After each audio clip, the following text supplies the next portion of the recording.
সন্তান হয়নি বলে বিয়ে 3 বছরের মাথায় আমার ডিভোর্স হয়ে গেল। সবাই জানলো আমি কখনো মা হতে পারবো না, কিন্তু আমি তো জানি আমার স্বামী অন্য নারীতে আসক্ত। বিয়ে 2 বছর পর্যন্ত সব ঠিকঠাক ছিল, কিন্তু হঠাৎ আমার স্বামীর মধ্যে বেশ পরিবর্তন দেখতে পাই। অহেতুক ঝগড়া বাঁধানো, সবকিছুতে বিরক্তি প্রকাশ। আমি যেন হয়ে উঠলাম তার চোখের বীজ। যে মানুষটি আমাকে ছাড়া থাকতেই পারতো না, সে এখন আমার একটি কথাও সহ্য করতে পারে। তার অবহেলা, অযত্ন, মানসিক আঘাত সহ্য করতে করতে ক্রমশ আমি যেন অস্থির হয়ে পড়ল। আমি বুঝতেই পারছিলাম না আমার ভুলটা কি। তাকে যত জিজ্ঞেস করি তত বিশ্রী গলায় চিৎকার করি। একটা সময় পর গায়ে হাত তোলাও শুরু করলো। মনের দিক থেকে একটু শান্তি পাচ্ছিলাম। অবশেষে কয়েক মাস পর জানতে পারি তার প্রত্যন ফিরে এসেছে। জগতে সবকিছু আমার কেমন যেন এলোমেলো হয়ে গেল। আমি আমার স্বামী এবং তার পত্তনের একসাথে তোলা ছবিগুলো যখন দেখলাম, তখন নিজেকে কেমন আশার লাগছিল। জীবনে কখনো কোনো ছেলের সংস্পর্শে না আসা আমার কপালে এমন একজন জুটল, আমার জন্য ছিল একটি পাহাড় সমান বোঝা। ভাগ্যের প্রতি দোষরূপ করতে করতে হাঁপিয়ে উঠেছি। এই কেমন পরীক্ষা! আমার বাবা মা দুজনেই দেখতে খুব ফর্সা, তাই আমিও তাদের মতোই সৌন্দর্য নিয়ে পৃথিবীতে এসেছিলাম। ছোটবেলা থেকে সবাই বলতো, তোর কপালে অনেক বড় হবে রে। যে মেয়ে যত সুন্দর তার ততই রাজকপাল হয়। বান্ধবী মহলেও আমার ডাকনাম ছিল রূপসী। আমাকে দেখে সবাই আফসোস করত, কিন্তু আমার নিজের কাছে এটা কখনো বড় ব্যাপার মনে হয়নি। পাড়া পড়শির ঈর্ষার পাত্রী ছিলাম। কত আত্মীয় স্বজন আফসোস করত আমার এক পলক দেখে। আজ আমি নিজেই আফসোস করছি নিজের জন্য। মানুষটিকে ধরে রাখতে পারিনি। আমার কান্না তার হৃদয় স্পর্শ করতে পারেনি। আমার ব্যাকুলতা, ভালোবাসা তাকে আটকাতে পারেনি।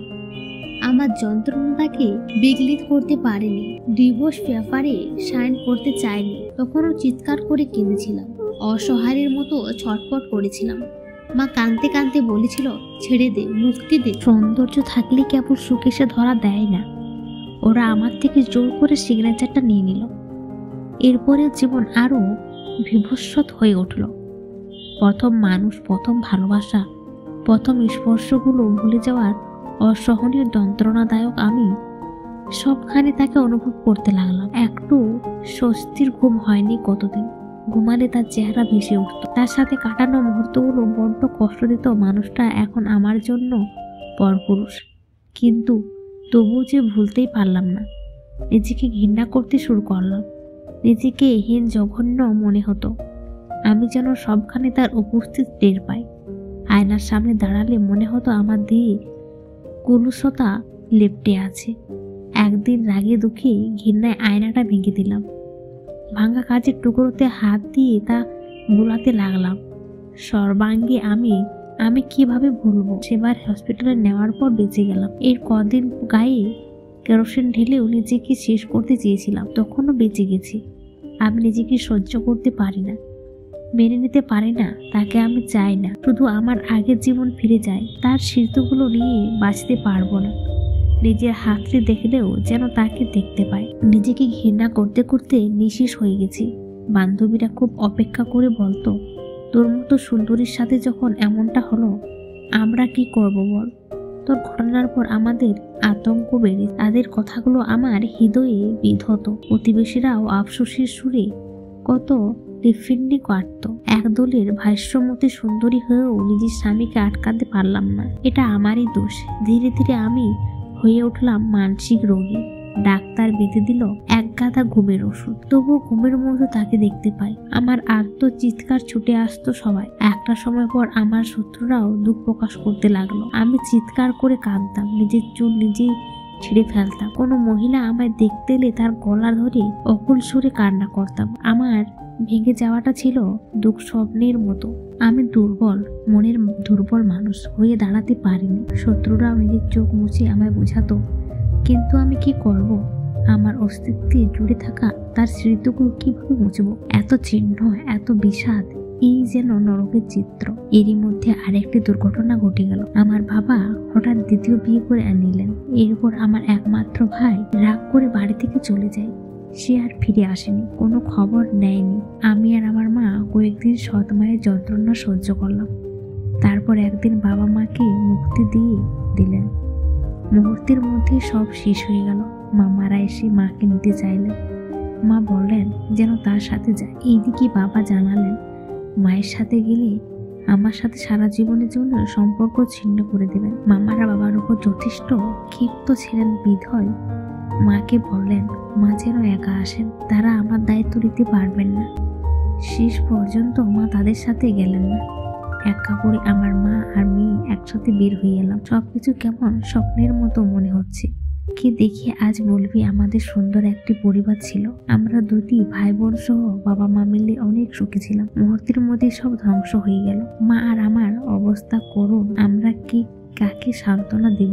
চেনা পরিচিত বাবার হঠাৎ অচেনা রূপ মেনে নেওয়াটা ছিল আরো কষ্টকর। মায়ের দিকে তাকিয়ে নিজেকে অনেকটা সামনে নিলাম। শুরু হলো আমাদের সংগ্রাম। শিক্ষকতা হয়ে উঠল পেশা। ভালোই ছিলাম। বাচ্চাদের সাথে দিনগুলো চমৎকার যাচ্ছিল।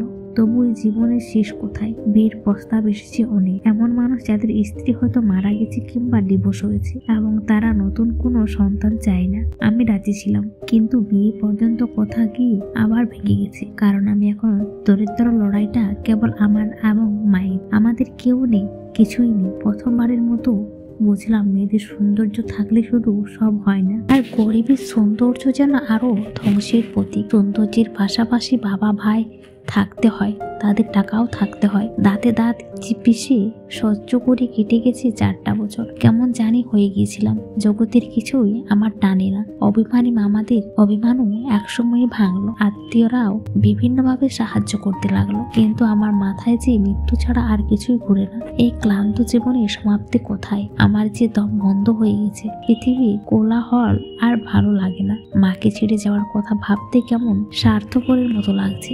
তবুও আমাকে যেতে হবে, হাঁটতে হবে অনেক দূরের পথ। সমস্ত বিষণ্ণতা, অক্ষেপ এবং যন্ত্রণার অবসান ঘটিয়ে 25 বছর বয়সে গত বছর এই নারী মারা যান। খুব সাধারণ একটা মৃত্যু হয়েছিল। ওনার মা পাথরের মতো স্থির হয়ে বসেছিলেন।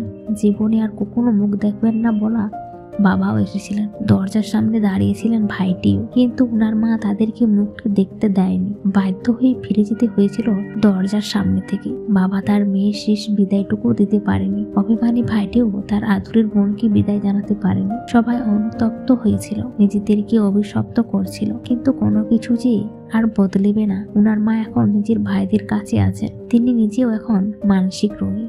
চিৎকার করে কেঁদে উঠে মেয়ের কাছে যাওয়ার জন্য প্রার্থনা করেন। তার কান্নার ভারী হয়ে উঠে পৃথিবী। আত্মীয় স্বজন এবং প্রতিবেশীরা নিজেদের চোখ মুখে তারাও হয়তো ভাবেনি এমনটা হবে। যে মেয়ে দেখতে ছিল পরীর মতো সুন্দর, আচরণ ব্যবহার নৈতিকতা ধরে রেখেছিল অষ্টপৃষ্টি, তার জীবন এমন ভাবে কে জানতো? তার জীবন এমন হবে কে জানতো? কেই বা বুঝেছিল এত সৌন্দর্যের অধিকারিণী হয়েও চলে যেতে হবে এইভাবে চিরদুঃখী হয়ে। ভাগ্যের প্রতি এক রাশ অভিমান অভিযোগ রেখে চোখ বন্ধ করে নিল। চিরদিনের মতো পৃথিবীর আগের মতোই চলছে। এই পৃথিবী কারো জন্য আটকায় না, আটকে থাকে কেবল প্রতারিত হওয়া মানুষদের জীবন।